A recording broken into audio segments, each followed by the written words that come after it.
खबरों के पीछे की असल खबर जानना चाहते हैं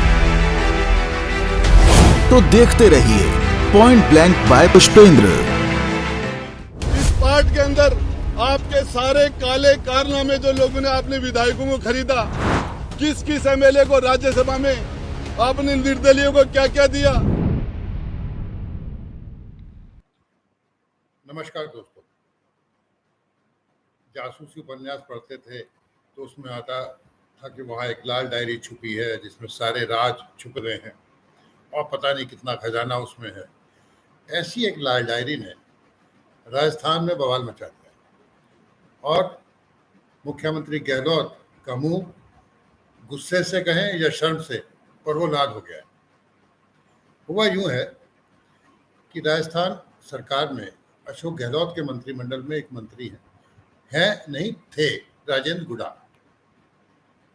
जब मणिपुर का मामला उठा, वहाँ पे महिलाओं को निर्वस्त्र कर घुमाने का जब वीडियो वायरल हुआ और उस पर चर्चा होने लगी तो राजेंद्र गुडा ने कुछ अजीब ही कर दिया। उन्होंने अपनी सरकार के खिलाफ ही आवाज़ उठा दी और उन्होंने कहा कि राजस्थान में भी महिलाओं के साथ जो हो रहा है वो ठीक नहीं है और इसके लिए ज़्यादा सख्ती बरती जानी चाहिए, उनको सुरक्षा दी जानी चाहिए। ये लगभग वही शब्द थे जो भारतीय जनता पार्टी के नेता मणिपुर का वीडियो वायरल होने के बाद सब जगह कह रहे थे। अब इससे अशोक गहलोत का नाराज होना स्वाभाविक था और उन्होंने उन्हें मंत्रिमंडल से बर्खास्त कर दिया। राजेंद्र गुडा भी कम नहीं थे, अगले दिन फिर सदन में आ गए और एक लाल डायरी लाकर सदन में लहराने लगे। इस लाल डायरी की चर्चा वो एक आध बार पहले भी कर चुके थे और उनका दावा यह है कि इस लाल डायरी में अशोक गहलोत की अवैध कमाई के राज लिखे हुए हैं।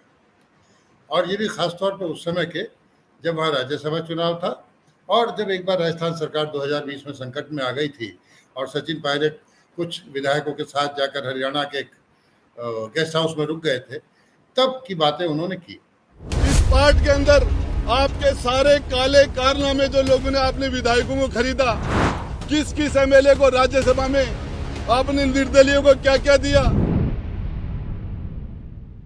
उसके थोड़े दिन बाद उनके बड़े उद्योगपति मित्र थे और भी लोग थे जो उनके साथ रहते थे अशोक गहलोत के, पर उन्होंने एक अपने मित्र को खास को पर्यटन विकास निगम का अध्यक्ष बनाया था और उनके यहाँ ईडी का छापा पड़ा।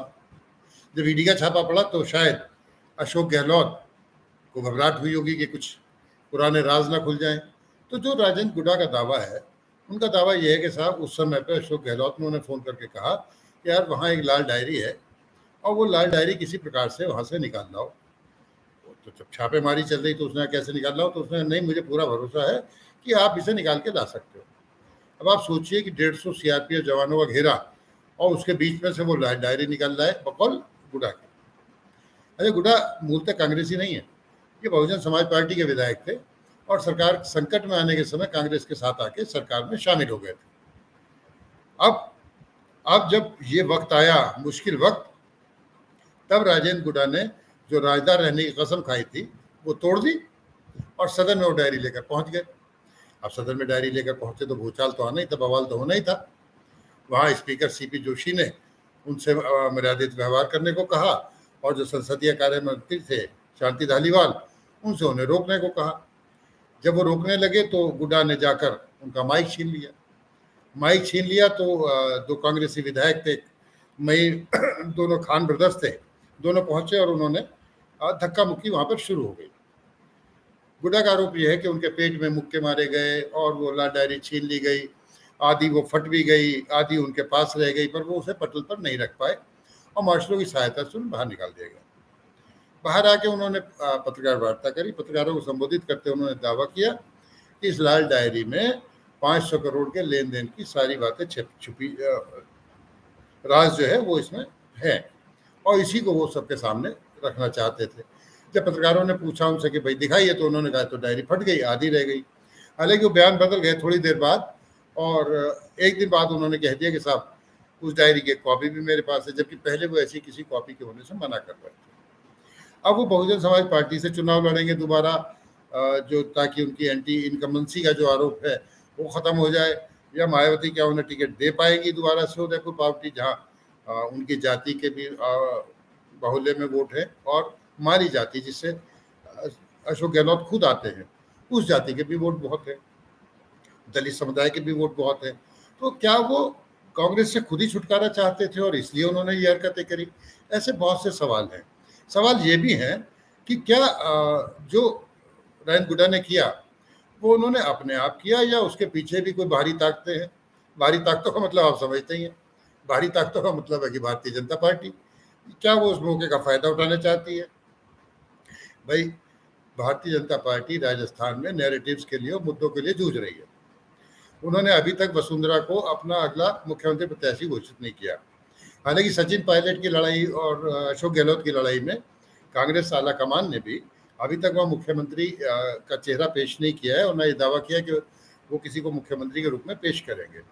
और सवाल यह है कि जो सचिन पायलट इतने मुखर थे गहलोत के खिलाफ, क्या वो पार्टी लाइन या पार्टी के नियमों के मुताबिक फंस गए हैं या चुप रहने लगे, जो इस पर एक भी कमेंट नहीं कर रहे?